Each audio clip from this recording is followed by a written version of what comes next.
बघा आपण तर्कसंग्रह बघत आहे पेपर 3.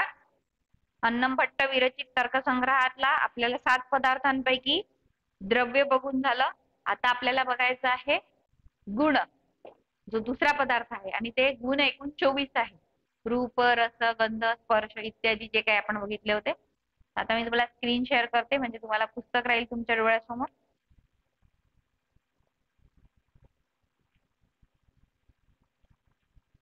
हे लक्षात आलं सर?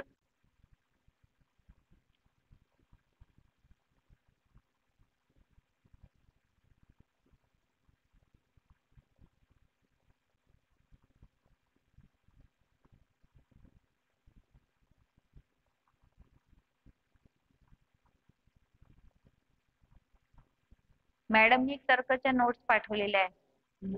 मॅडमनी एक तर्काच्या नोट्स टाकल्या ग्रुपवरती, त्या पण खूप छान आहेत. म्हणजे असं चित्रांच्या माध्यमातून त्याच्यामध्ये दाखवलेलं आहे. त्या एकदा बघून घ्या. ग्रुपवरती मॅडमनी, यावले मॅडमनी टाकलेलं आहे तर्काच्या नोट्स PDF. 2 दिवस झाले मला वाटते. PDF आहे त्यांचं, खूप छान आहे. पण ते पाहण्यासारखं आहे. पाहिल्यावरती तुमच्या लवकर लक्षात राहण्यासारखं आहे.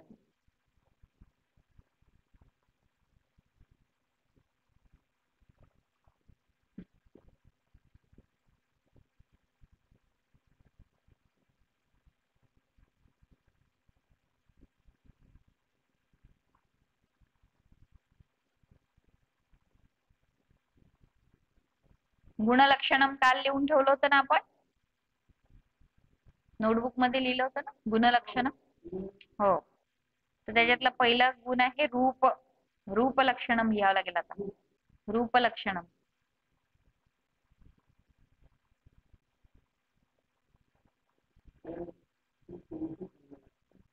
हो, आता 24ही बघायचं.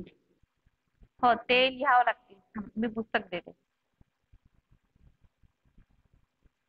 ते 24 आपण पण जेव्हा पहिले बघितले होते ना 7 पदार्थ पूर्ण, ते तेव्हाच आहे. नाही, 7 पदार्थ जे बघितले होते ना, पण द्रव्य, गुण, मग द्रव्य त्याच्यात येतात ते. आता तर गुणलक्षण सुरू झाल्यानंतर एक एक एक एक तुम्हाला डिस्क्राईब केलं जाईल असं राहते. तर लिहायचं असेल तर ओळ सोडून द्या, नंतर लिहून घ्या. रूप लिहा मग. रूपस्य लक्षणम किंवा रूपलक्षणम. हो, ते ओळ सोडून द्या मग, कारण आता नाही आहे ते. म्हणजे ते त्या प्रकरण, म्हणजे जेव्हा त्यांनी सुरुवात दिली ना सगळी, की द्रव्य किती 9, मग ते कोणते? पृथ्वी, त्याच्यानंतर आप, तेज, वायू असं. मग नंतर आपण पाहिलं होतं गुण किती, मग 24 गुण. ते आधीच्या हा, आता इथे नाही आहे, ते आधीच्या प्रकरणात आहे. तर लिहून घ्याल ते, 2 ओळी सोडून द्याल तुम्ही. त्यांनी आधी सगळी ओळख करून दिली ना, त्याच्यामुळे आता त्यांनी ते पुन्हा नाही सांगितलं. हा, तर बघा आता काय म्हटलेलं आहे. रूप लक्षणाच्या वेळेस पहिला गुण जो आहे तो चक्षुर्मात ग्राह्यो गुणो रूपम. चक्षु म्हणजे डोळे. चक्षुर्मात ग्राह्यो गुणो रूपम. तश्च शुक्ल, नील, पीत, रक्त, हरित, कपिश चित्रभेदात सप्तविधम. आता बघा रूप काय आहे. मग म्हटलेलं आहे की चक्षु मात्र ग्राह्यो गुणरूपम. तर केवळ चक्षु इंद्रिय से ग्रहण किए जाने वाला गुण रूप है. मग मराठीत कसं म्हणू आपण? केवळ चक्षु इंद्रियाने किंवा केवळ डोळ्यांनी ग्रहण केल्या जाणाऱ्या गुणाला रूप असे म्हणतात. रूप कशाला म्हणतात मग? केवळ डोळ्याने ग्रहण केल्या जाणाऱ्या गुणाला, डोळ्याने ग्रहण केल्या जाणाऱ्या गुणाला रूप असे म्हणतात. प्रियंका, स्क्रीनवर दिसत आहे पुस्तक? प्रियंका प्रसाद. हो, ठीक आहे, बघत राहा त्याच्यावर. केवळ डोळ्याने, आणि लिहा मी जे सांगते ते नोट्स मध्ये पण लिहा. केवळ डोळ्याने ग्रहण केल्या जाणाऱ्या गुणाला रूप असे म्हणतात.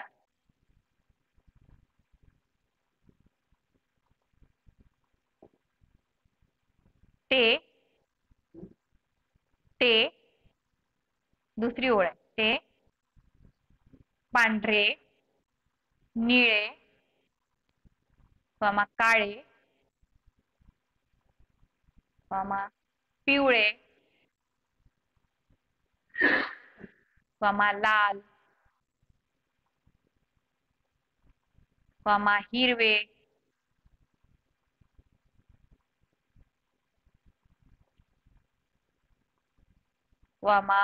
कथ्थे,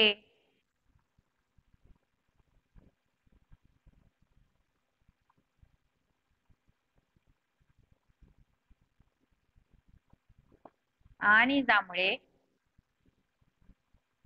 अशा 7 प्रकारचे आहेत. अशा 7 प्रकारचे आहेत. येत आहे प्रियंका, प्रसाद?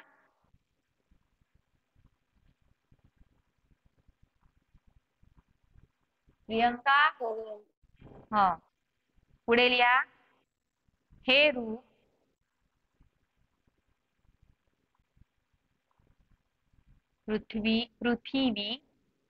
पृथ्वी नका लिहू, थला व नका करू, पृथ्वी असं आहे. पृथ्वी नका लिहू, आपण मराठीत जसं पृथ्वी लिहितो ना तसं अर्धा थ करतो आणि मग त्याला व लिहितो. हे तसं नाही आहे. पृथ्वी, थी रस्व आणि वी दीर्घ. पृथ्वी, हे रूप पृथ्वी, जल, तसेच तेज या द्रव्यामध्ये राहते.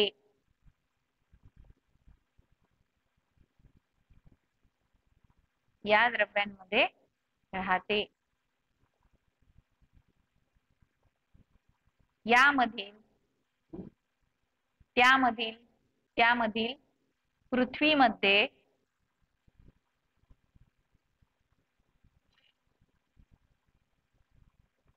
पूर्वी सांगितलेले, पृथ्वीमध्ये पूर्वी सांगितलेले 7ही रूप आहेत.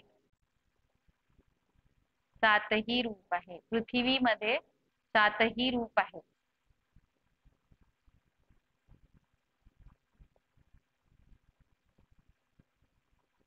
पुढे लिहा. दुसरं वाक्य आहे, न चमकणारा पांढरा रंग पाण्यामध्ये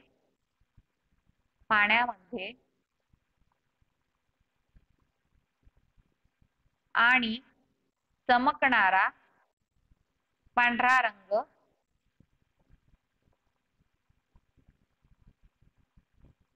तेजामध्ये आहे.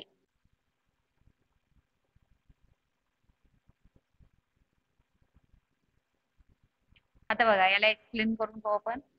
रूपचं विवरण एवढंच, म्हणजे रूपचं झालं विवरण एवढं. रूप जर पेपरला आला तर जी प्रस्तावना आपण सुरुवातीला लिहिली होती ती प्रस्तावना, त्याच्यानंतर एवढं विवरण. ठीक आहे. त्याच्यामध्ये प्रस्तावनेमध्ये आपल्याला लिहायला लागेल की 7 पदार्थांपैकी गुण हा एक पदार्थ आहे. गुण एकूण 24 आहे. त्यापैकी एक गुण किंवा पहिला गुण म्हणजे रूप, आणि मग पुढे रूपाचं आता जे आपण लिहिलं ते सुरू करावं. बघा, आता सगळ्यात अगोदर काय लिहिलं आपण वाक्य, की केवळ चक्षु इंद्रियाने ग्रहण केल्या जाणारा जो गुण आहे त्याला काय म्हटलंय, रूप. मग रूप कशाने, आपल्याला एखादी गोष्ट बघायची आहे तर आपण कशाने बघणार, फक्त डोळ्याने. म्हणजे आता याला रिलेट करायचं झालं म्हणजे डोळे हा इंद्रिय, डोळ्यात म्हणजे लक्षात घेऊन सगळं येणार आता, की आपल्याला डोळ्यांनी काय दिसतं, तर रूप दिसतं. मग रूपाचे त्यांनी काय, तर रूप म्हणजे काय, तर त्यांनी रंग दाखवले. पांढरा, काळा, निळा वगैरे असे 7 रंग जे आहे तेच काय आहे, तर रूप आहे. मग पुढे त्यांनी म्हटलं की मग हे रूप कोणत्या कोणत्या द्रव्यांमध्ये आहे, त्याचे 7 द्रव्य सांगितले होते. पृथ्वी, आप, तेज, वायू. याच्यापैकी कोणते, पृथ्वीमध्ये आहे. नंतर आप आहे, कारण पाणी आपल्याला डोळ्यांनी दिसतं. आणि तेज जे आहे, तेज पण आपल्याला डोळ्यांनी दिसतं. बाकी घटक आपल्याला डोळ्यांनी दिसत नाहीत. मग याच्यात जे आपण लिहिलं होतं फळ्यावरती त्याच्यापैकी बघा आता, आकाश तर मुळातच पोकळी आहे, म्हणजे काहीच नाही, म्हणजे ते दिसायचं कारणच नाही. त्याच्यानंतर वायू पण डोळ्यांनी दिसतच नाही, आत्मा सुद्धा डोळ्यांनी दिसत नाही, मन सुद्धा डोळ्यांनी दिसत नाही, दिशा सुद्धा डोळ्यांनी दिसत नाहीत. म्हणजे आपण त्याला दिलाय, स्पेसिफाय केलाय, पण डोळ्यांनी ते दिसत की ती अशी उभी नाही राहत दिशा की हो मी आता पूर्व आहे मी पश्चिम आहे. तर ती ऍक्च्युअल मध्ये आपण फक्त त्यांना नावं दिली आहे, पण आपल्याला दिशा ही अमुक अमुक आहे आणि मला ती डोळ्यांनी दिसते असं काही नाहीये.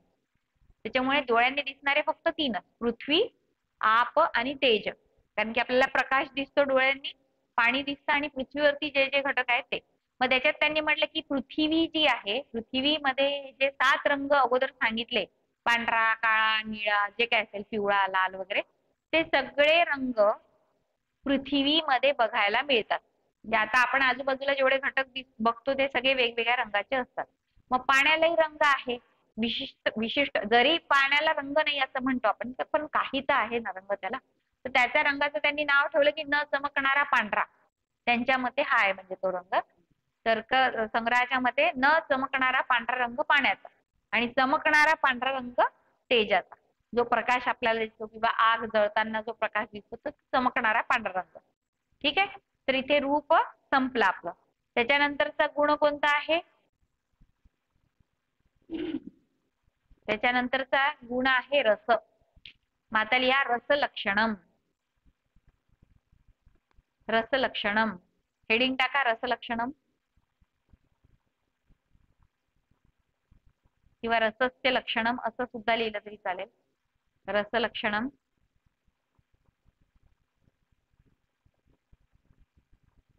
आता बाई इथे काय म्हटलेलं आहे? रसनाग्राह्यो गुणो रसः. रसना म्हणजे जीभ. रसनाग्राह्यो गुणो रसः.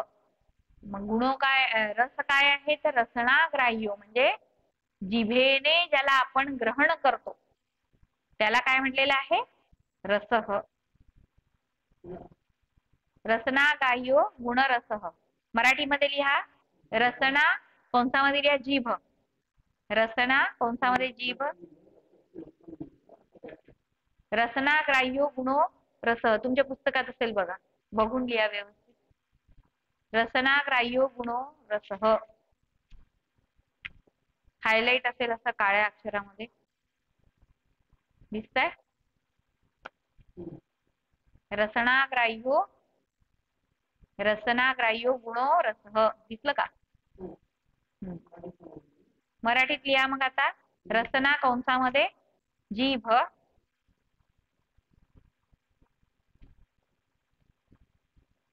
ने ग्रहण केला जाणारा, जिभेने म्हणावं लागेल किंवा रसनाने ग्रहण केला जाणारा, जिभेने ग्रहण केला जाणारा गुण म्हणजे रस होय.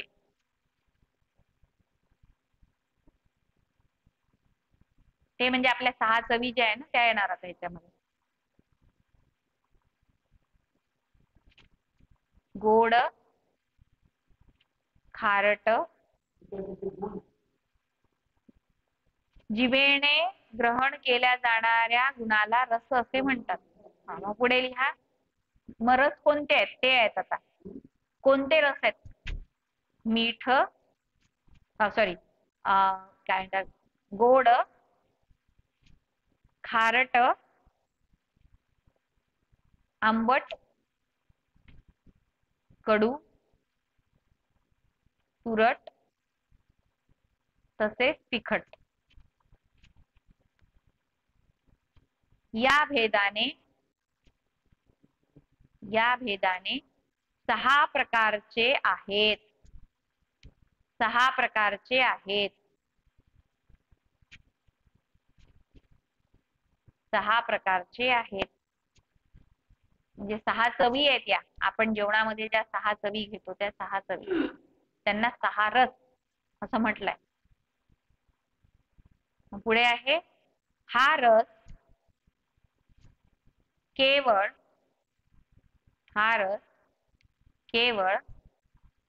पृथ्वी आणि जल. हा रस केवळ पृथ्वी आणि जल या 2 द्रव्यामध्ये राहतो. या 2 द्रव्यामध्ये राहतो.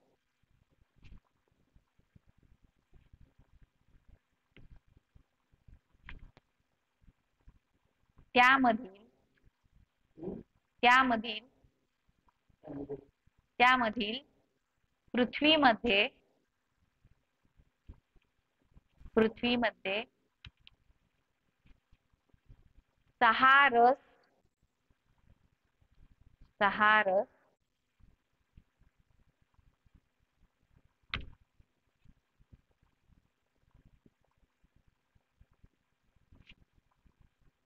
पाहायला मिळतात. पाहायला मिळतात नाही लिहायला, त्यामध्ये पृथ्वीमध्ये 6 रस असतात असे लिहू शकतात. पाए जाते है म्हटलं जाईल. पृथ्वीमध्ये 6 रस असतात, परंतु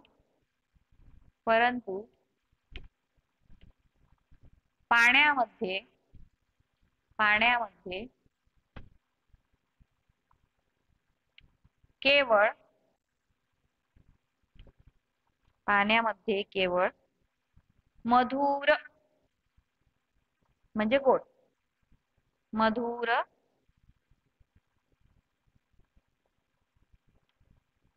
रसच असतो.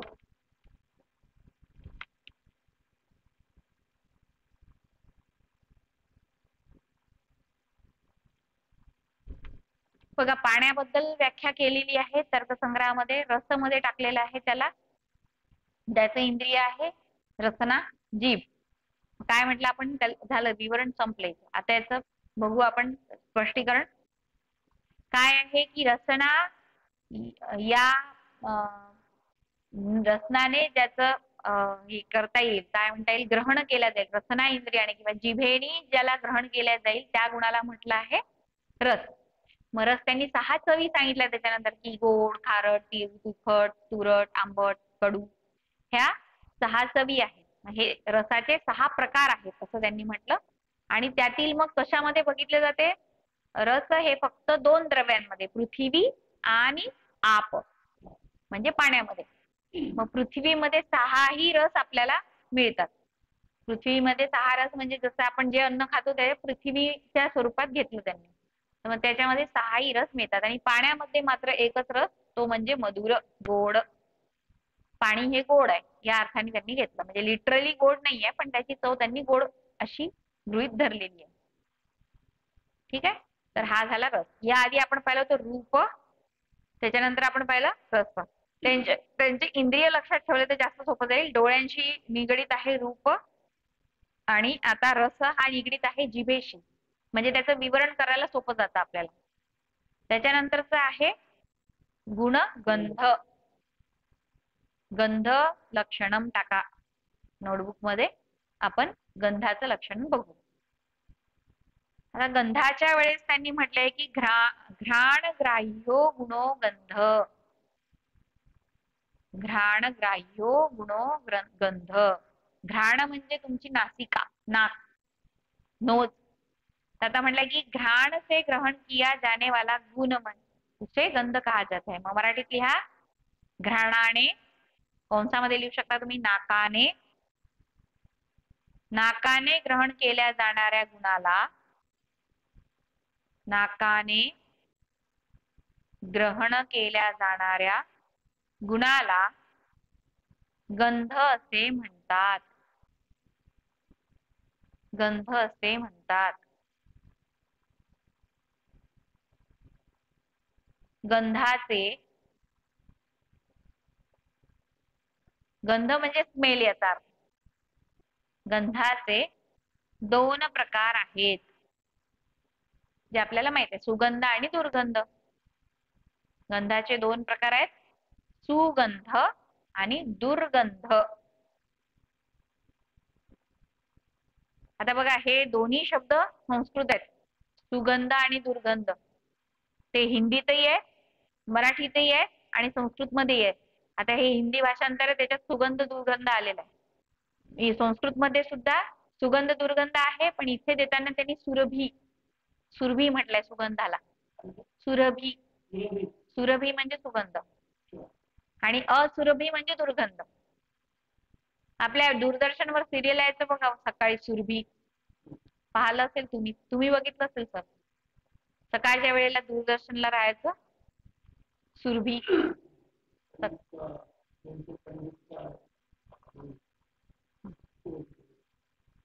सुरभी चा अर्थ होतो सुगंध आणि असुरभी म्हणजे दुर्गंध. सुगंध आणि दुर्गंध. नंतर पुढे म्हटलंय की गंध केवळ पृथ्वी या द्रव्यामध्ये पाहायला मिळतं किंवा गंध केवळ पृथ्वी या द्रव्यामध्ये असते. गंध केवळ असतो या गंध केवळ पृथ्वी या द्रव्यामध्ये असतो. त्याचं लक्षण असते कारण पृथ्वीचं तत्र गंधवती पृथ्वी असं म्हटलेलं आहे की ज्यामध्ये गंध आहे ते पृथ्वी आहे. मग गंध कुठे पाहायला मिळतो तर फक्त पृथ्वी या द्रव्यामध्ये बघायला मिळतो. म्हणून संस्कृत मध्ये म्हटलंय पृथ्वी मात्र वृत्ती. कुठे बघायला मिळतो तर पृथ्वी मात्र वृत्ती म्हणजे केवळ पृथ्वीमध्ये तो बघायला मिळतो. संस्कृत ओळी काय आहे घ्राण घ्राण ग्राह्यो गुणो गंध म्हणजे नाकाने घेतल्या जाणाऱ्या गुणाला काय म्हटलंय गंध.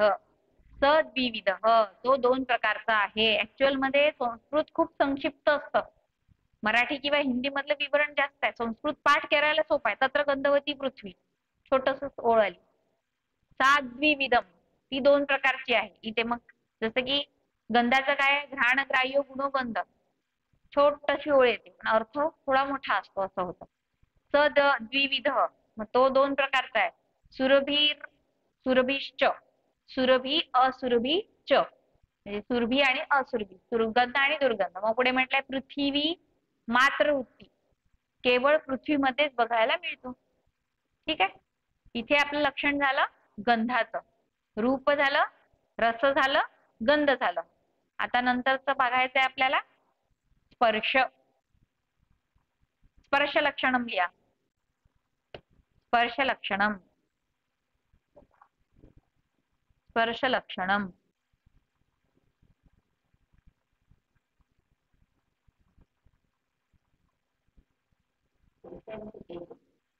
स्पर्श चौथा आलं ना आता बघा.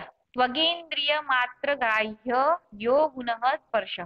त्वगेंद्रिय त्वग म्हणजे त्वचा. त्वगेंद्रिय मात्र ग्राह्यो गुण स्पर्श. त्वगेंद्रिय मात्र ग्राह्य म्हणजे फक्त त्वचेने ग्रहण केला जाणारा कोणता गुण आहे तर स्पर्श. त्वगेंद्रिय मात्र ग्राह्यो गुण स्पर्श. मग याचं मराठीमध्ये काय लिहावं लागेल त्वग इंद्रिय म्हणजे त्वचेने ग्रहण केल्या जाणाऱ्या गुणाला त्वचेने ग्रहण केल्या जाणाऱ्या गुणाला स्पर्श असे म्हणतात. त्वचेने ग्रहण केल्या जाणाऱ्या स्पर्शाला गुणाला स्पर्श असे म्हणतात.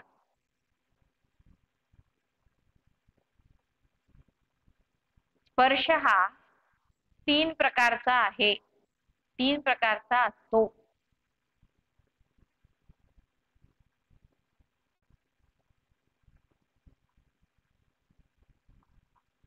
कोणते कोणते पहिला प्रकार आहे शीत, दुसरा आहे उष्ण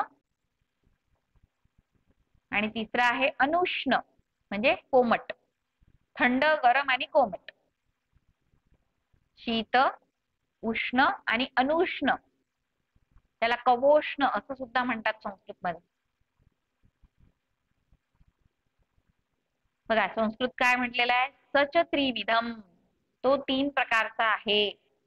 शीत उष्ण शीतोष्ण केलं त्यांनी एकत्र केलं. शीतोष्ण अनुष्णा शीतभेदात म्हणजे थंड गरम आणि कोमट म्हणजे जास्त थंडही नाही आणि गरमही नाही. जे आपण आंघोळीसाठी पाणी घेतो थोडंफार कोमट त्याला म्हटलेलं आहे. अनुष्ण म्हणजेच गरम म्हणजेच काय तर न गरम न थंड. तर कोमट म्हटल्यानंतर आपल्याला समजतं काय आहे. पुढे लिहा यामधील शीतस्पर्श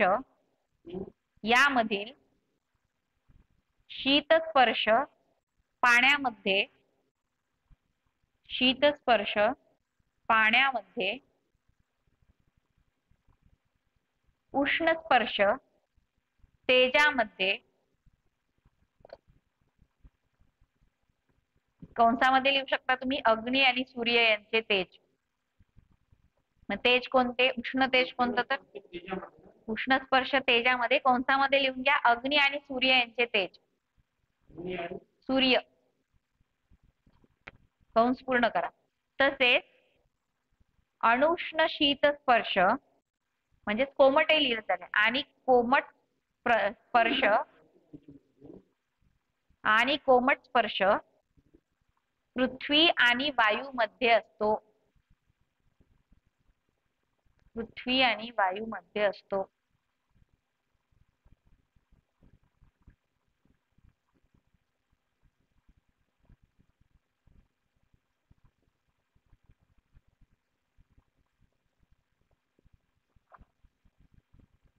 ठीक आहे.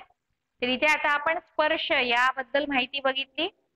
पहिले म्हटलंय की त्याचं काय तर त्वचेने ग्रहण केल्या जाणाऱ्या गुणाला काय म्हटलंय तर स्पर्श म्हटलंय. मग स्पर्शाचे त्यांनी 3 प्रकार केले, शीत, उष्ण आणि कोमट. शीतोष्ण ज्याला म्हणतात, शीतोष्ण. मग त्यांनी म्हटलं की शीत स्पर्श कशामध्ये आहे तर जलामध्ये, पाण्यामध्ये आहे. उष्ण स्पर्श कशामध्ये तर तेजामध्ये आहे. मग तेज कशाचं तर अग्नी आणि सूर्याचं. मग त्याच्यामध्ये शीतोष्ण, अणुउष्ण किंवा शीतोष्ण किंवा कोमट स्पर्श कशामध्ये आहे तर पृथ्वी आणि वायू मध्ये जो स्पर्श आहे तो कोमट आहे. म्हणजे थंडही नाही आणि गरमही नाही, मधल्या प्रकारचा जो आहे तो पृथ्वी आणि वायूमध्ये आहे. ठीक आहे. तर इथे आपलं स्पर्श हे सांगून झालं. तसं त्यांनी किती त्याला संक्षिप्त केलं बघा, कारण की फक्त 3 म्हणजे थंड, गरम आणि उष्णच आहे का, त्याच्यामध्ये स्पर्शामध्ये किती प्रकार होऊ शकतात तसे, म्हणजे मऊ स्पर्श किंवा कठोर स्पर्श असे पण प्रकार आहेत ना. पण तर्कनी त्याला स्पेसिफाय नाही केलंय. त्यांच्या मते फक्त गरम, थंड आणि कोमट हेच आहे. तसे मग त्याला आणखी आपण आतात गेलो तर मग किती प्रकार पडू शकतात. हार्ड किंवा मग त्याला सॉफ्ट वगैरे असं म्हणू शकतो आपण, तेही स्पर्शामध्येच येतील ना. पण त्याला त्यांनी नाही केलंय स्पेसिफाय. पुढचा एक घेऊ मग आपण थांबू. नंतरचा गुण कोणता आहे?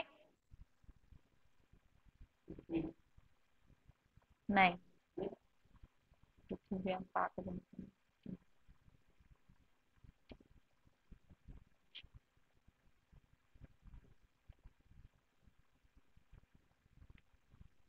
थांबा, आपण 24 गुण जे आहेत त्यांचे नाव बघू पहिले, म्हणजे आपल्या लक्षात येणार. म्हणजे आपण 4 गुण कोणते कोणते बघितले आपण? रूप, रस, स्पर्श.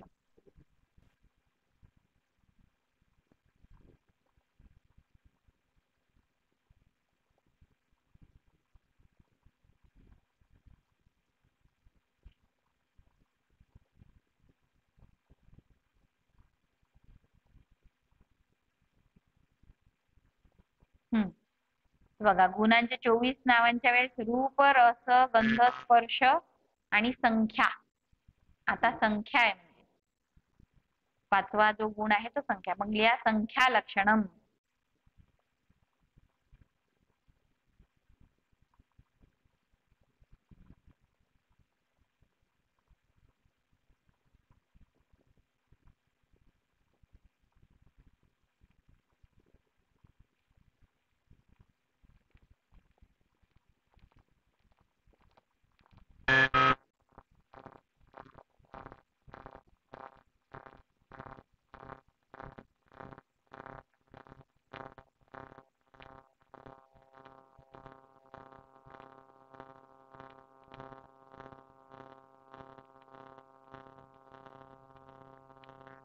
ही मधात जे एक सूत्र टाकलंय ना त्यांनी, ते त्याचं आणखी विवरण दिलेलं आहे. संख्या लक्षण त्याच्यानंतर दिलेलं आहे त्यांनी.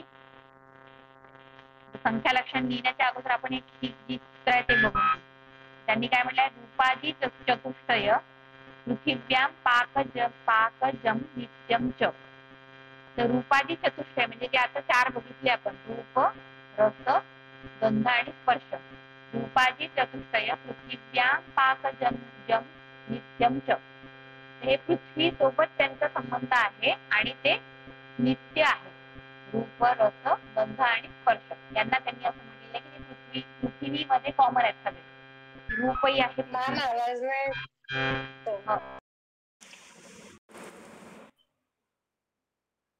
आता येत आहे का आवाज प्रियंका? प्रियंका आवाज येत आहे?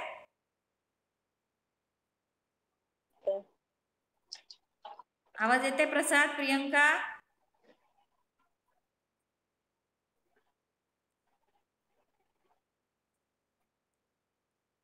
प्रियंका आवाज येत आहे का?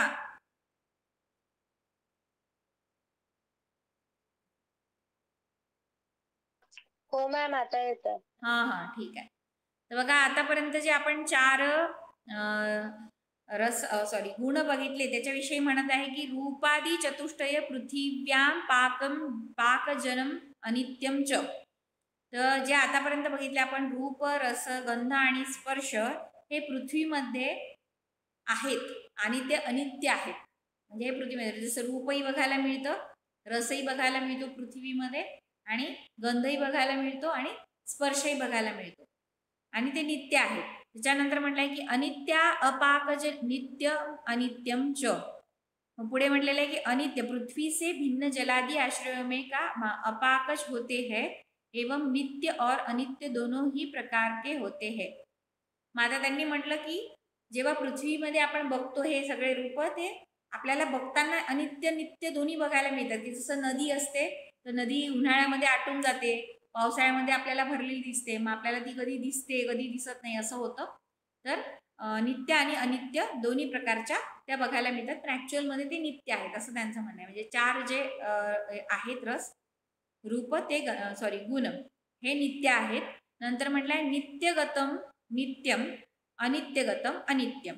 मग त्याच्यामधले जे नित्यगत आहेत ते नित्य आहेत. आणखी त्यांना त्याला कॉम्प्लिकेट करून सांगतात आपल्याला की नित्यगत जे आहेत ते नित्य आहेत, अनित्यगत जे आहेत ते अनित्य आहे. हे काही येणार नाही पण पेपरला, उगाच त्याच्यावरती आपण जोर देण्यात अर्थ नाही. म्हणजे त्यांनी फक्त त्याला डिस्क्राईब केलं आहे खाली. येण्यासारखे जे आहेत ते मेन मुद्दे की जसं रूप म्हणजे काय, रस म्हणजे काय, गंध म्हणजे काय, स्पर्श म्हणजे काय. ठीक आहे, आपण थांबू इथे आणि जो पुढचा आहे संख्या ते लागल्यास आपण उद्याला घेऊ. 4 घेऊन झाले आपले गुण. 5वा जो गुण आहे तो आता आपण उद्याला घेऊ. ठीक आहे प्रियंका? हो संख्या 5 उद्या घेऊ. ठीक आहे, आपण थांबू मग इथे आणि राहिलेला भाग आता उद्याला बघू. मॅम मॅम काय म्हणते प्रियंका? ऍक्च्युली ना मी आता लास्टला तुम्ही जे 2 लिहून दिले ते लिहिलेलं नाही आम्ही, कारण जॉब वरून घरी येत होती त्यामुळे. तर तुम्ही रेकॉर्ड केलाय का व्हिडिओ? हो रेकॉर्ड केलाय मी, टीम लिंकला टाकते. बरं मग मी त्याच्यावरून लिहून घेईन. हो ठीक आहे, उद्या अजून रिवाइज करू आपण त्याला. हो मग ठीक आहे उद्या बघून घेशील लागल्यास.